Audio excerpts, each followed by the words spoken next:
Hello.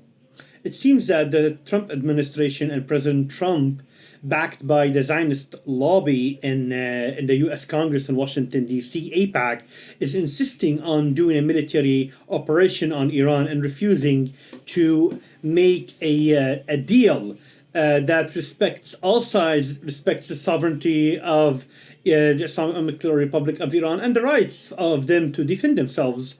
Also, there is massive pressure by Benjamin Netanyahu, Israeli Prime Minister, on President Donald Trump to make this military operation.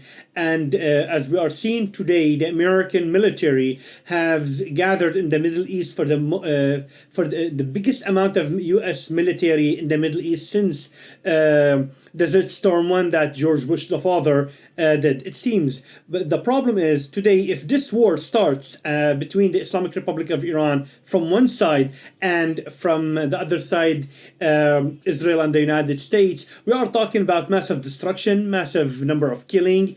The economy, the world economy will be damaged and hurted, just like how the world economy was destructed by the Iraqi war on Iraq and invading Iraq, and other massive wars that were done by the United States in the region and in the world.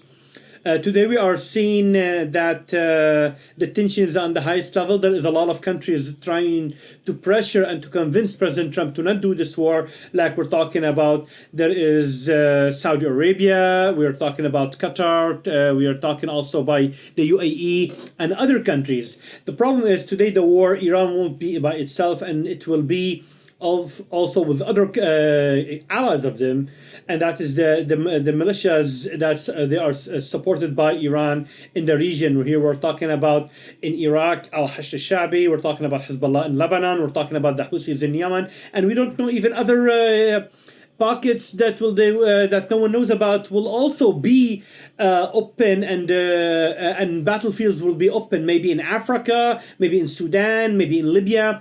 No one knows what surprises that the Islamic Republic of Iran has hidden for this day. In the end, they have been preparing for this day for the last 3 decades. And it seems that all the accusations and the claims that President Donald Trump and Benjamin Netanyahu came out and said of them destroying their nuclear program and destroying their nuclear and destroying their missile system, it is all a lie. Today we are seeing new statements from the United States that Iran is 1 week away from making a nuclear bomb. That's what they're claiming, and this has been their claim. We've been hearing for this 1 week for the last 3 decades.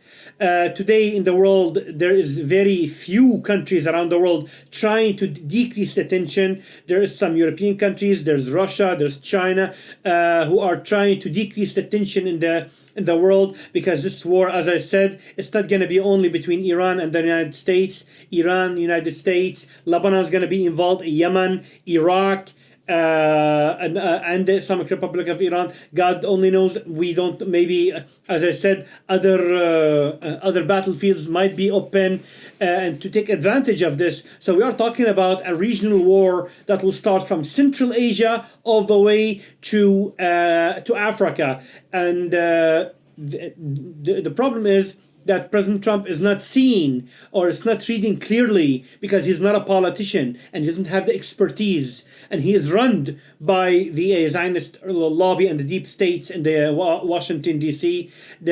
How dangerous a war on Iran to this level, and changing the regime over there and displacing the Middle East. What the consequences of this on the whole region and the world?